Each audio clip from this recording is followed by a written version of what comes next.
All right, we're going to be looking at our handout called the Christian Crusades. And we've actually talked about this a little bit in the past, and we just want to revisit that with you guys again. But basically, the Christian Crusades, it's this Christian movement to liberate the Holy Land from Muslim forces. When you look at this slide on the screen, you're going to see that everything in purple is the Christian world. You can see Europe fragmented in the West, England, France, Spain, the Holy Roman Empire. And we also see this empire in the East called the Byzantine Empire. And overwhelmingly, we see the second color, this yellow, this mustardy color.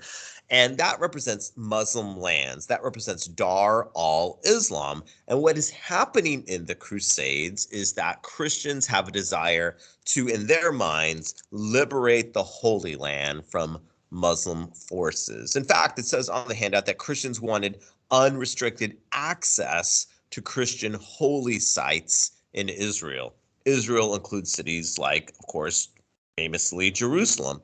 And Christians had all these holy sites, places where Jesus had been buried, places where Jesus had allegedly been seen risen from the dead, places where Jesus was baptized, and Christians wanted to visit these sites, and they felt that they were being limited in what they could do by these Muslim forces that were in control of the Holy Land at the time.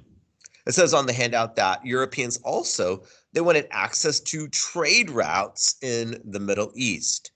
And so there are two reasons why Christians go on this series of wars. One is access to holy sites, and the other is the fact that they know there's business opportunities if they go into the Middle East.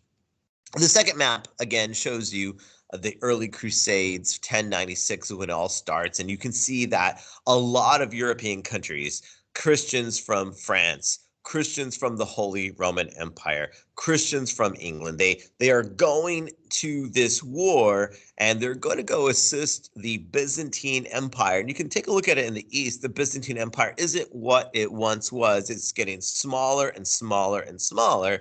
The Byzantine Empire here is actually even asking for assistance to liberate what they see as land that was that was theirs. It says on the handout, the Byzantine emperor and the Eastern Orthodox spiritual leader.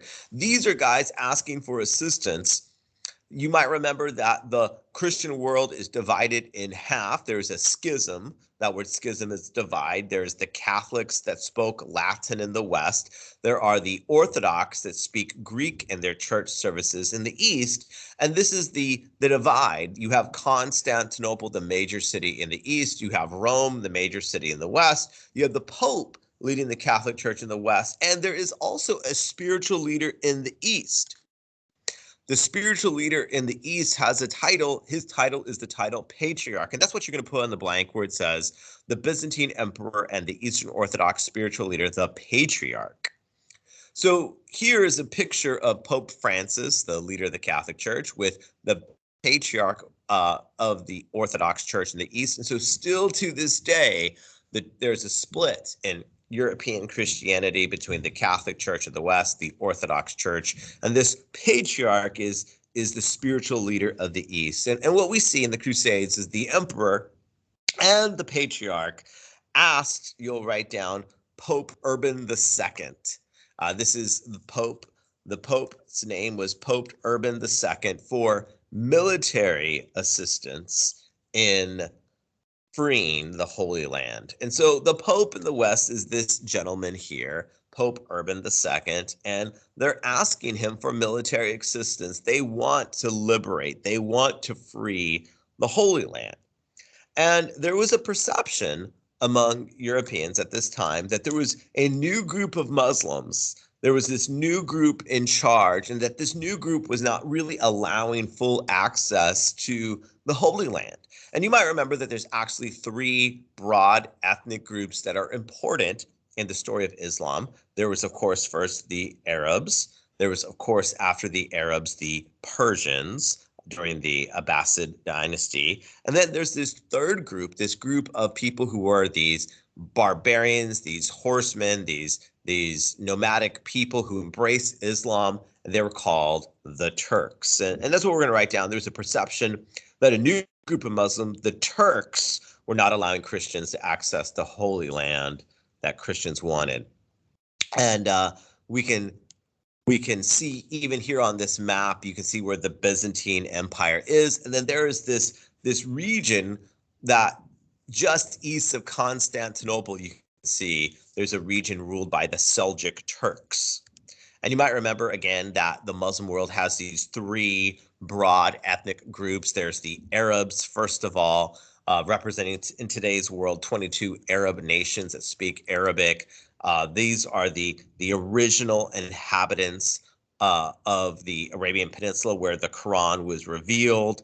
And so because of that, it's so important that their ethnic identity lays the foundation for Dar al-Islam. But we also have the Persians. You might remember they speak their own language, Farsi or Persian, and they are still represented in modern-day Iran. But then there's the third group, which is the Turks. And these are the three ethnic groups that are so important in the spread of Islam. And so the Turks are in charge of parts of the Holy Land, and there's a perception they're not allowing Christians the access they wanted.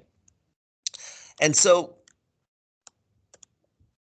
we have this Pope Urban II, and he claimed, it says on the handout, that any Christians who died in this holy war would have their sins forgiven. And so there's all kinds of reasons, all kinds of benefits. The Pope is encouraging this series of wars. And the Pope even says, hey, you know what? If you die on the way to fight these crusades, you'll actually have your sins forgiven. And he went further and he said on the handout in Latin, Deus vult, or God wills it. He says that this is the will of God. The Pope, this spiritual leader in the West, says, I know this is what Jesus wants. Jesus wants this war. And if you fight and kill Muslims and you die in the process of liberating the Holy Land, the Pope is promising you that you'll have your sins forgiven. So, of course, there's going to be people who sign up to fight.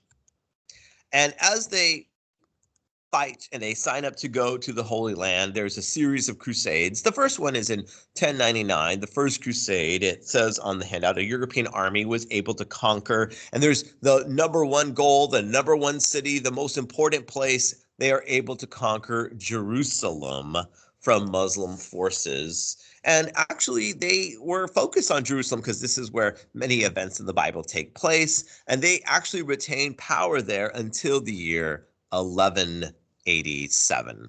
1187. So there are Christians in Jerusalem in control, Western European Christians, until 1187.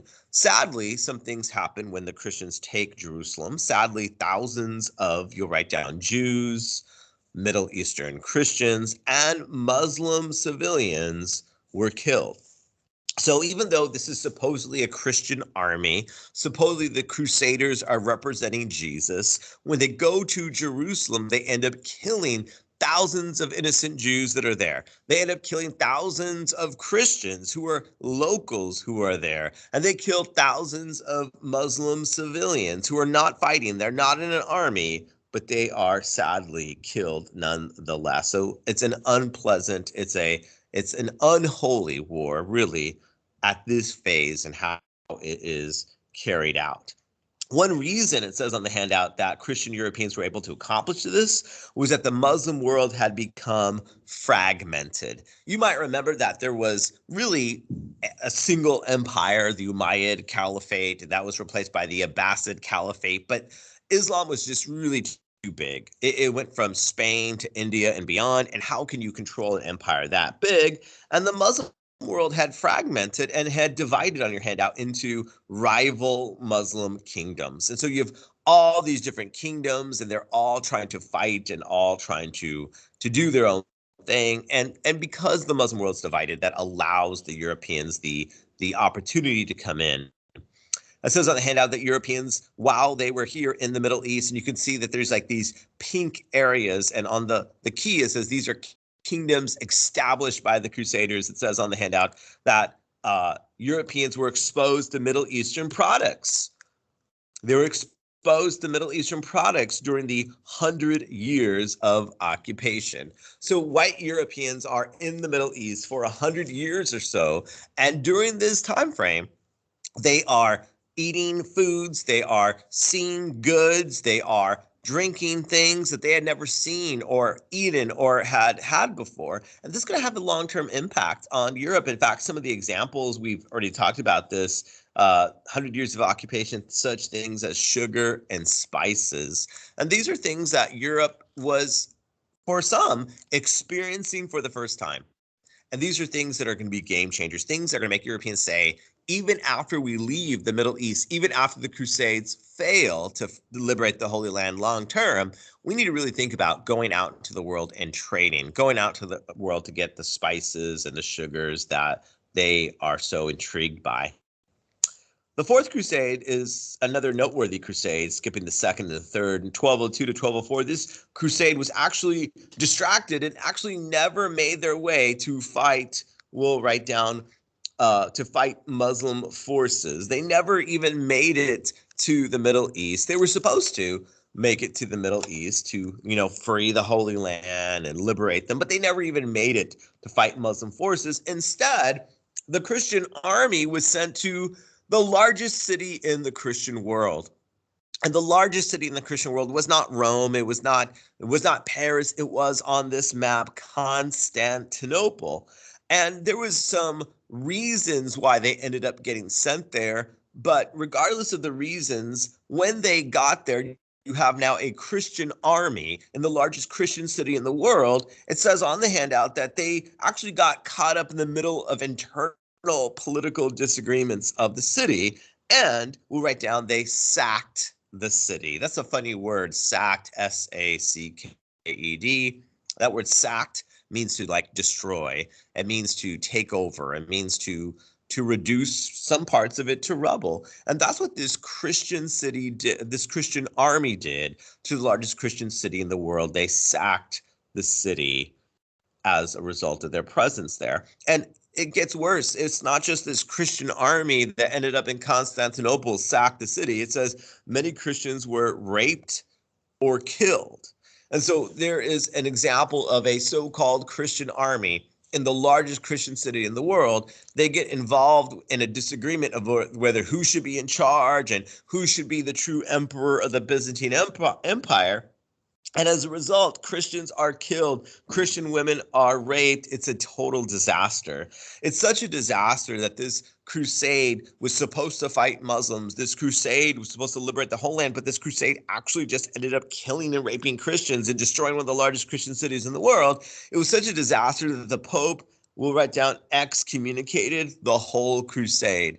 And that introduces us to a word that we've not used before. The word is excommunicated. On your footnote, on your handout, it says excommunicated means you have been kicked out of the Catholic Church. And if you have been kicked out of the Catholic Church, there's this perception at this time. That means that you are going to go right down to hell. That's the perception. The perception is, man, if you're not in the Catholic Church is the only representation of God's church on the earth. And so if you get excommunicated, you got kicked out of the Catholic Church, there's the sense that you're probably going to go to hell. And it's like one of the worst punishments because people really believed in that. It's one of the worst punishments that could ever happen. This disaster of a crusade, the Fourth Crusade, would further weaken the Byzantine Empire. One of the things happening in the Byzantine Empire is it's getting smaller and smaller and smaller. The Turks are taking over. Muslims are moving in. And the Byzantine Empire, the once powerful, the once respectful Eastern Roman Empire, is getting smaller and smaller and smaller. It would further weaken the Byzantine Empire. And this would, on the handout, sow further distrust and separation between Eastern and Western Christians. This would sow further distrust and separation between Eastern and Western Christians. Remember, there was this divide. There was a schism, East and West. There's a divide, the schism, East and West, and the sacking of Constantinople, the destroying of Constantinople by a Western army would only make Eastern Christians even more suspicious of Western Christians. It says on the handout, in general, It says the Crusades were a long-term military failure. They're a failure because you know what? Jerusalem was quote unquote freed for 100 years and then Muslims took it back over. It was a failure because you know what? Parts of the Middle East were ruled by Western Europeans for like 100 years, but then Muslims took it all back. So it was a long-term military failure. But there is one good thing that the Crusades do as far as a change. It says the Crusades did fuel in Europeans the desire for long distance trade with Asia.